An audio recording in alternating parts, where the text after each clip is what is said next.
Welcome to The Good Side, a half hour of positive, feel-good stories we hope will leave you feeling inspired.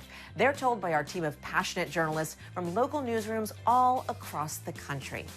As young as 4 years old, these kids are building robots from land to air to underwater. They're winning awards, learning to be leaders, and so much more. Ever since I've been here, I've been happier in my life. This is like one of my happy places. Plus, you live, you learn, and then maybe you spread some of that wisdom around. We all need to make connections outside of ourselves.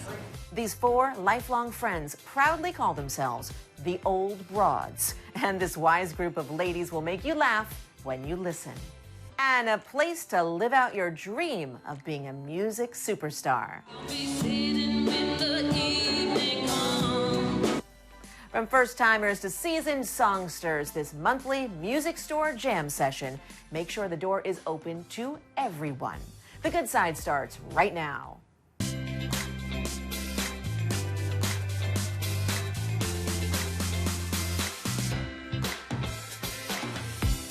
Hey there, I'm Debra Alfarone. You know technology moves with lightning speed, right? Well, a man in Washington, D.C. is making sure more kids have a seat at the table as tech shapes our country's future. His program grew from 1 student to hundreds, and it's teaching way more than robotics. 14-year-old Helen Sullivan is prepping for her next robotics competition. She didn't always know she wanted to be an engineer. Now she does. I had no clue.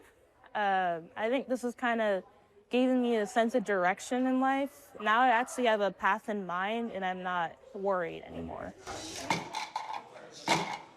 She's one of hundreds of students learning to design, build, code, and compete at Capital City Robotics in D.C. We do competitive science, we do competitive robotics, but we're much more than robots. We're also a leadership academy.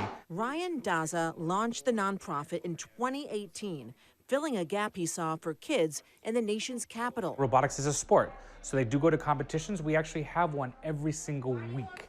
We're not here for rewards. We're here to create the next generation of scientists. So I teach them how to write in their engineering design journal. I teach them a little bit about data science. I teach them about communications, because every single tournament they attend, they're interviewed. We're sure the motors aren't just locked. In the clubhouse, you'll see all sorts of robots. Kids from pre-K through high school learn programming, problem solving, Why is it crooked? and communication. And anyone can join, with a focus on making sure underrepresented students have access. 40% of students are female, 44% are students of color, and 30% receive scholarships.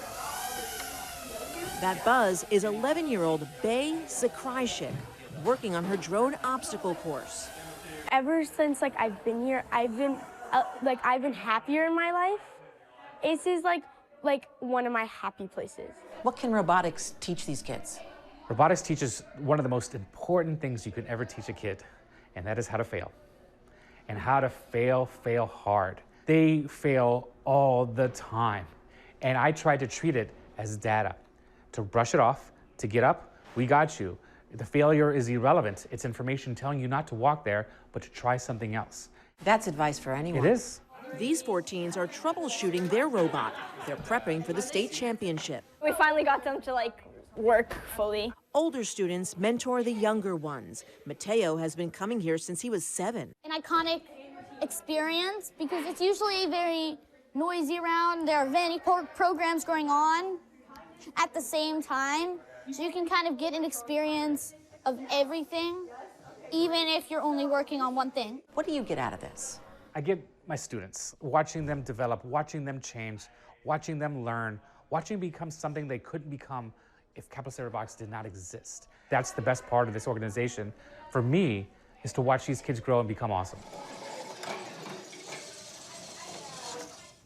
And awesome they are. At Capital City Robotics, the teens start as interns, and they can even work their way up to the executive board. Whether it's at school or work or really anywhere, for a person to shine and thrive, someone has to see past what others might view as flaws.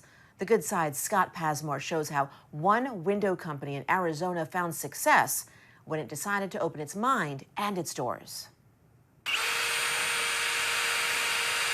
Welton Armstead is putting the final touches on what will be high-end custom windows by Awake Windows and Doors of Gilbert.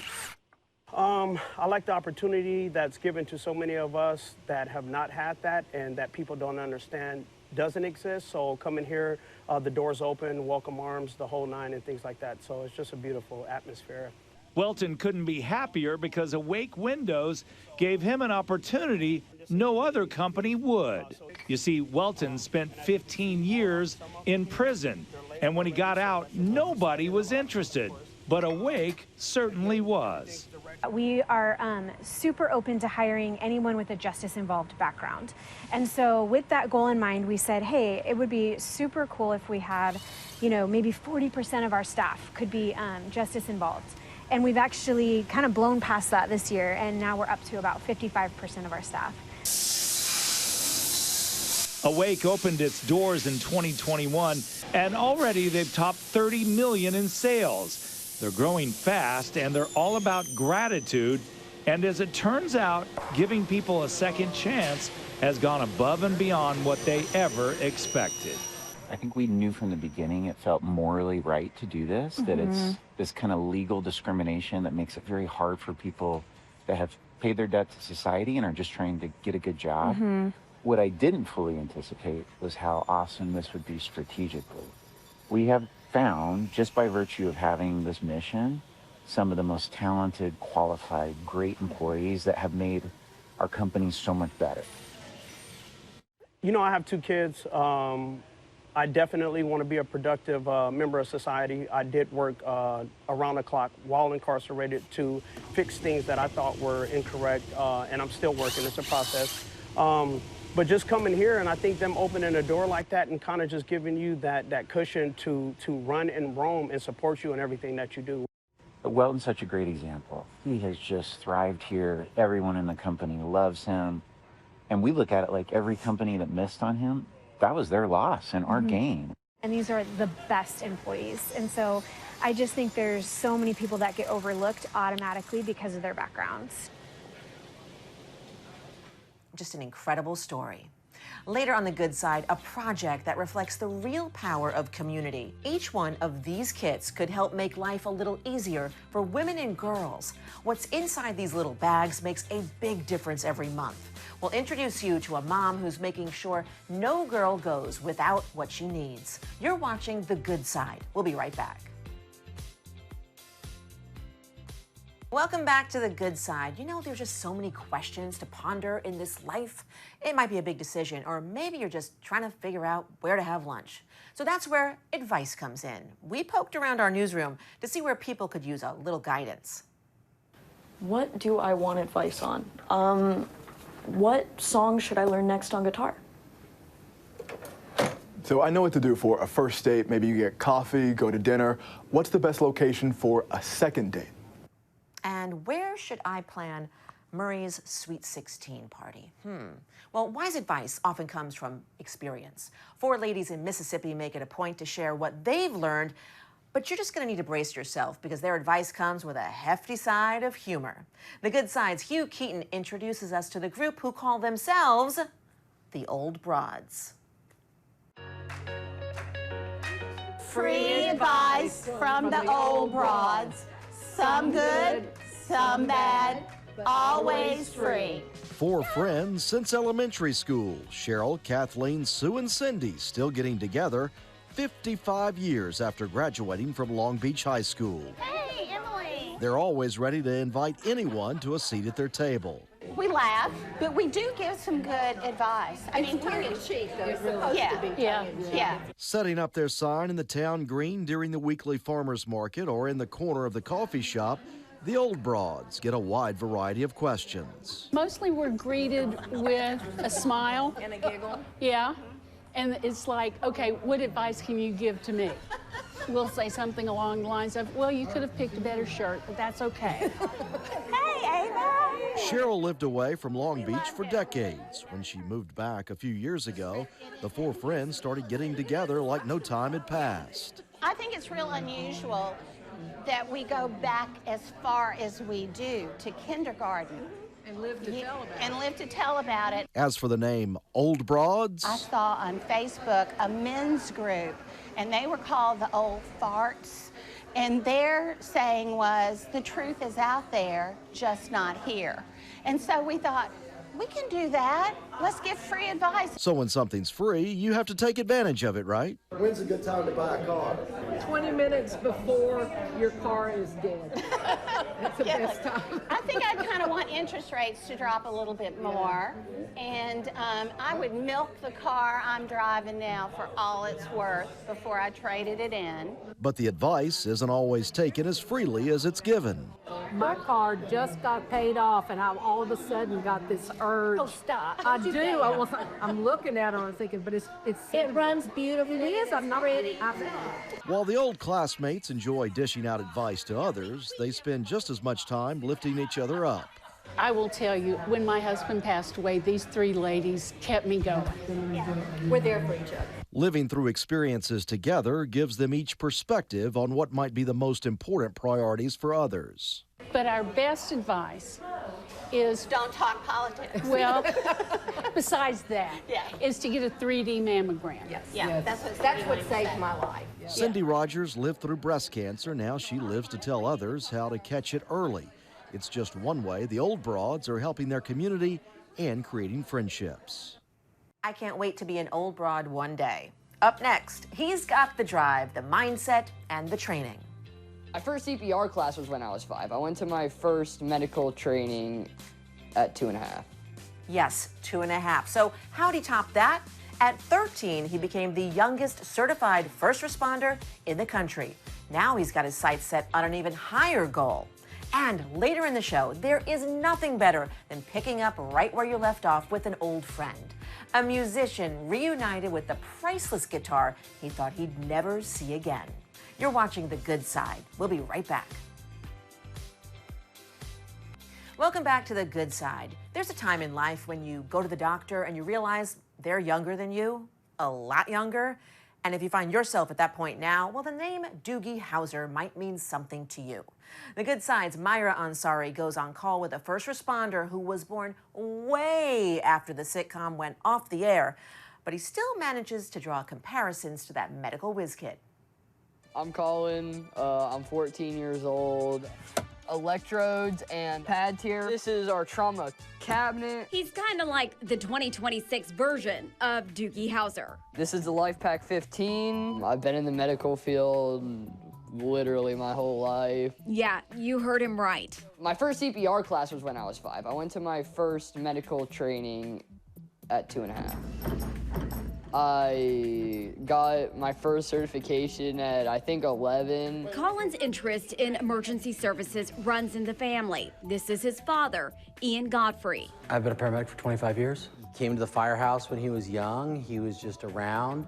He wanted to be involved in things, so he had the opportunity to join me at trainings. So he came to trainings. He was one of the guys.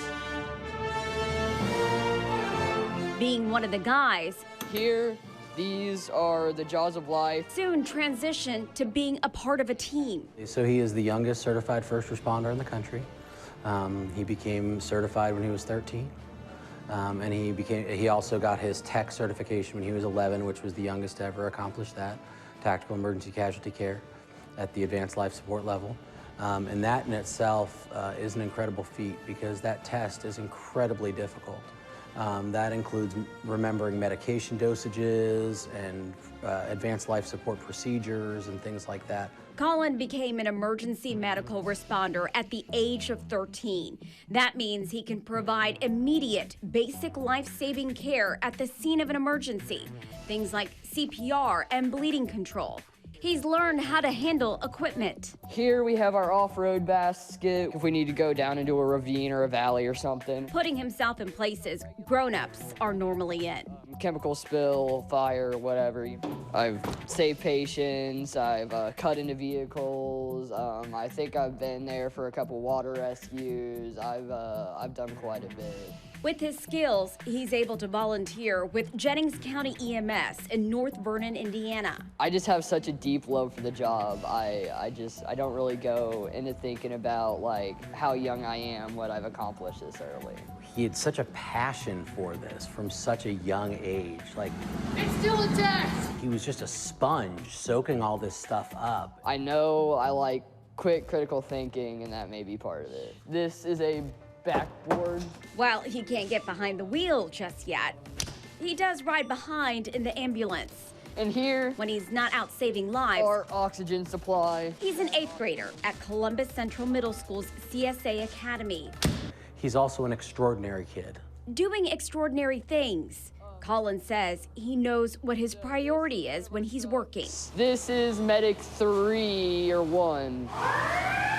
So when you get into the actual field, it's crazy. All your focus has got to be on your patient. Yeah, this is Bonnie. Preventing someone from dying is obviously an honor in itself. The patient will always go on here. And if you're wondering if people in emergencies get worried about his age, all the time. But so how we deal with that is we explain to them that I am certified, I have experience, and basically there's 2 other adults here. They're not gonna let anything else happen. And it lifts all by itself. his hands may be young, but rest assured, you are in good hands with him. Colin has definitely got the confidence. And that's the very trait a mom in Missouri wants to instill in hundreds of young girls. It's a fact of life. Every month, millions of girls and women get their period. But for so many, something natural becomes a source of stress and shame. That's because they can't afford basic menstrual products. The Good Side's Morgan Rydell introduces us to the mom who invented the Pink Bag Project. I was thinking about my daughter and her classmates getting ready for this life-changing event. So she puts together these pink bags. In them, supplies for young girls who can't afford menstrual products. A safety net that she realized others didn't have. This project is so much more than just a period pack. It can be one girl's lifeline. If she's going home and she doesn't have any of those. Experts say that's 1 in 4 teens and 1 in 3 adults who can't afford menstrual products. For years, legislators in Missouri and Kansas have tried to close this gap, though without success. It's one of those things that we take for granted if we can afford them, if we've always had access to them. So she took on the task herself, creating the Pink Bag Project. Over the past 2 years, Leyland's made over 100 bags that Blue Springs and Grain Valley schools give out to students. So in here, we've got some pads. We have feminine wipes, and then we have some little stickers. But she wants to make sure everyone who needs one gets one. In January, she posted on social media. Hey everyone, it's Leyland. She added more schools to her list, and the supplies began flowing in from people in our community. Over 800 pads. Amazon boxes just started filling my driveway. This just happened so quickly. So Queen Bee Boutique opened their doors for Leyland to have some more room for her boxes. Here you go. And in February, more than a dozen women showed up to help. It's just up to you. A community effort these women say they were ready to take part in. They just needed someone to call them to the table. It's such a good feeling to be able to give back and to be able to just be a part of something so much bigger in the community. Like, we're really making change and making a difference in these kids' lives. Sometimes changing the world starts with just one mom. You're watching The Good Side. We'll be right back. Welcome back to The Good Side. For a musician, your favorite instrument is like an old friend. You can always pick up where you left off, and it's like time never passed. The guitar been with me for 40 years, and it's been on a lot of records and things that I played on. I did these like Friday soundtracks with Ice Cube, all these movies. That's all my guitar work. Yes, 40 years. D.D. James and his rare left-handed guitar were best buds. So imagine his heartbreak when it was stolen along with his car. James was unloading for a concert when the thief took off, and that was back in 2021. Fast forward to this year and a moment James thought might never come. I'm a left-hand guitar player. So I joined these sites, and I hit this one button that I always hit, and it showed the newest things that have been posted. The first thing popped up was my guitar. A custom guitar collector who had purchased the guitar did not know its backstory. Now, James and his long-lost friend are back on stage together. Speaking of music, they're informal and they're improvised. We're talking about jam sessions. The Good Side's Steve Harris takes us to a spot in Missouri where anyone is welcome to rock out, whether they're an old pro or a first-timer. Kevin Carmody works at Blue Note Music in Winsville. Most days he's behind a desk surrounded by guitars. But on the first Friday of every month, he's behind a keyboard surrounded by guitar players. It's what they call their open jam.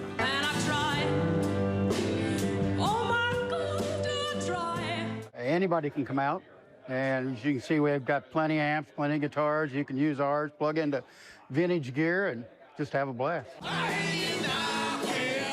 It all started about 8 months ago as a way to bring people together. Real people, real instruments, real feeling, real tone. You know, this is where AI comes to die. Word got out, and what started with about 5 guys grew into this. It may seem a bit crowded, but it works. There's a huge step between learning how to play an instrument versus being able to work with other musicians. This is that opportunity. Musicians of all skill levels. So I'm always looking for a jam. And ages. Why I do this is to stay connected to my guitar. This is my retirement gig. I was nervous at first. LaShawn takes guitar lessons here. Her teacher convinced her to step up to the mic. And I'm here every month now. Louis Armstrong once said, musicians don't retire, they stop when there's no more music in them. If that's the case, well, this group is a long way from retirement. So I'm always looking for a jam. That looks like a lot of fun. And that's it for us. I hope you smiled this half hour. I know I did. The Good Side, real stories that inspire, uplift, and remind us that even in the tough times, there's always another side, the good side. We'll see you back here next week. Have a great day.